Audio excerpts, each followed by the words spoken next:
বাড়ি কোথায়? অনন্তপুর। বাবার নাম কি? হ্যালো অ্যান্ড আসসালামু আলাইকুম জনগণ, কী অবস্থা সবার? আপনারা সবাই কেমন আছেন সেটা না হয় কমেন্টে অবশ্যই জানাবেন। কয়েকদিন আগে বিএসএফ বাংলাদেশের ভিতরে ঢুকে এক কৃষককে ধরে নিয়ে যাওয়ার চেষ্টা করে, তখন বিজেপির হাতে নাস্তানাবুদ হয়ে ফিরে গিয়েছে। কিন্তু এবার তারা একই কাজটি আবার করেছে। দুইজন বাংলাদেশি কৃষককে ধরে নিয়ে গেছে। বাংলাদেশের পক্ষ থেকে যখন তাদের ফেরত চাওয়া হয়, বিএসএফ কোনো জবাবই দেয়নি। আর তাই এবার স্থানীয় মানুষ আর চুপ করে থাকেন। দুইজন ভারতীয়কে ধরে নিয়ে এসেছে বাংলাদেশের ভিতরে। চলুন ভিডিওটি সরাসরি দেখে নেই এবং তারপর আবার ফিরছি ভিডিওতে।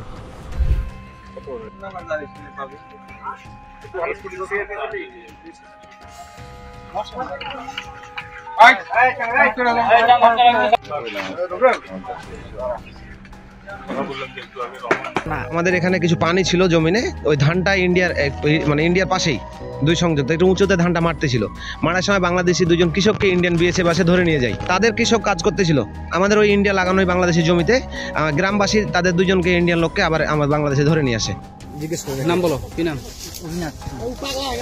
বাড়ি কোথায়? অনন্তপুর। বাবার নাম কি? কি থানা কি তোমাদের? থানা গঙ্গরামপুর, গঙ্গারামপুর জেলা, দক্ষিণ দিনাজপুর।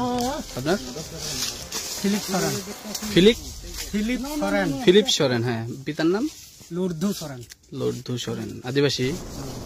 তোমার ঠিকানা কোথায়? অনন্তপুর। একই গ্রামে দুইজনে? হ্যাঁ। আচ্ছা, এরকম যদি চলতে থাকে তাহলে তো মুশকিল। ভারত মুখে বন্ধু বন্ধু বলে সবসময় ফেনা তুলে ফেলে, কিন্তু তাদের কাজ, তাদের আচরণ বলে দেয় এটা শুধু বন্ধুত্বের নাটক ছাড়া আর কিছু নয়। তারা যখনই সুযোগ পায় তখনই আমাদের সীমান্তে আক্রমণ চালায়। এটা কিসের বন্ধুত্ব? এটা তো এক ধরনের মিথ্যাচার, খোলামেলা প্রতারণা। আমরা শুধু শান্তি চাই, কিন্তু যারা প্রতিনিয়ত সীমান্তে আক্রমণ করে তারা কি শান্তি চায়?